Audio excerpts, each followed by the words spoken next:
जी हाँ दोस्तों, अब खतरे में हर्षिल है क्या? ये सवाल इसलिए कर रहा हूं क्योंकि धराली को लेकर जो चौंकाने वाली रिपोर्ट सामने आई है वो कुछ ऐसा ही इशारा कर रही है। बल रिपोर्ट में बताया गया है कि खीरगंगा में कितना मलबा आया और इसने कैसे तबाही मचाई। पूरी खबर लेकर आया हूं दगड़ियों। नमस्कार, पहलाग में पंकज रौतेला, आप देख रहे हैं उत्तराखंड न्यूज। दोस्तों, उत्तरकाशी के धराली में 5 अगस्त को खीरागाड़ यानी कि खीरगंगा के 2,50,885 टन मलबे ने तबाही मचाई थी। हर्षिल अब भी खतरे में है। इस आपदा को लेकर गठित वैज्ञानिकों की एक समिति ने अपनी पहली रिपोर्ट सौंप दी है। बल ये रिपोर्ट में क्या कहा गया है वो तो बताने जा रहा हूं आपको। साथ में बस गुजारिश आपसे कर रहा हूं दगड़ियों कि मेरे साथ अंत तक इस वीडियो में जरूर बने रहें ताकि बेहतर तरीके से आपको बता पाऊं और समझा पाऊं कि मैं खबर क्या लेकर आया हूं और कितनी चिंता की बात की है।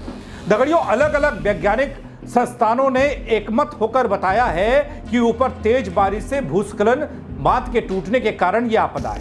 धराली आपदा को लेकर बीते दिनों इकॉस के महानिदेशक प्रोफेसर दुर्गेश पंत की अध्यक्षता में एक वैज्ञानिक समिति गठित की गई थी, जिसमें IIRS वाडिया के वैज्ञानिक भी शामिल थे। समिति ने लिडार सर्वे, NDRF, SDRF के ड्रोन सर्वे, स्थानीय लोगों से बातचीत, सैटेलाइट अध्ययन के बाद एक रिपोर्ट तैयार की है, जो कि इस आपदा की पहली वैज्ञानिक रिपोर्ट है दगड़ियों। कई स्थानों पर छोटे पैमाने पर लैंडस्लाइड, डैम आउटबर्स्ट, फ्लड उत्पन्न हुआ। बल और बाद में इसके साथ ही दोस्तों समिति ने यह भी बताया है कि ऊंचाई वाले क्षेत्रों में बहुत ज्यादा बारिश के कारण यह तबाही आई। यह आपदा जलवायु परिवर्तन के कारण बढ़ती भारी बारिश का परिणाम बताई गई है दगड़ियों, जिसने मुरैनी और भूस्खलन से उत्पन्न मलबे के साथ पानी को लेकर तेज बाढ़ का रूप लिया। खीरागाड़ खीरगंगा में आए मलबे के कारण न केवल भूस्खलन हुआ बल्कि कई स्थानों पर, कई क्षेत्रों में छोटे पैमाने पर लैंडस्लाइड और डैम आउटबर्स्ट फ्लड यानी कि LLOF उत्पन्न हुए। अब सीधे शब्दों में कह सकते हैं कि जैसे जैसे खीरगंगा का मलबा पानी नीचे बढ़ता गया, छोटा छोटा लैंडस्लाइड हर जगह पर होता गया, क्योंकि पानी का दबाव ज्यादा था, तो उसने एक विकराल रूप लिया। दोस्तों, इस समिति के अनुसार उच्च इलाकों में, उच्च ऊंचाई वाले इलाकों में, ये वो ऊंचाई नहीं है कि आप कहेंगे कि इस पहाड़ पर नहीं, ऊपर से ही, बहुत ज्यादा ऊपर से 4000 मीटर से भी ऊपर बारिश के कारण मिट्टी की ताकत में कमी आई, पकड़ में कमी आई, जिससे भूस्खलन और मलबे का बहाव तेज हुआ।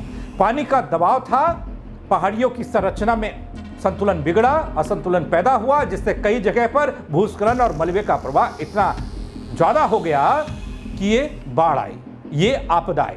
दगड़ियों, ये बताया गया है कि लिडार सर्वे में पता चला कितना बढ़ गया था मलबा। धीरे धीरे बढ़ा, एक साथ ऊपर से नहीं आया, रास्ते में जो मिला उसको अपने साथ लेते चला आया। समिति ने SDRF, NIM, सेना की तिरंगा टीम के सहयोग से ऊंचाई वाले स्थानों का निरीक्षण भी किया। धराली क्षेत्र में लिडार से किए गए सर्वे में यह पाया कि अब फैन का क्षेत्रफल 0.151 वर्ग किलोमीटर हो गया है। पहले यह क्षेत्रफल 0.74 वर्ग किलोमीटर था। इस मलबे में 2,50,885 टन मलबा डंप हुआ। साथ ही दोस्तों यह भी कहा गया है कि 5,000 मीटर से नीचे 2,570 मीटर मलबा आया है। समझिएगा इसको, 5,000 मीटर से यानी कि ऊंचाई है इतनी, वहां से जो मलबा नीचे आया वो 2,570 मीटर, इतना इस मलबे ने सफर तय किया। दरअसल दगड़ियों, अध्ययन में यह पाया गया है कि खीरगंगा के ऊपर 5,000 मीटर की ऊंचाई पर भूस्खलन हुआ, सक्रिय हुआ।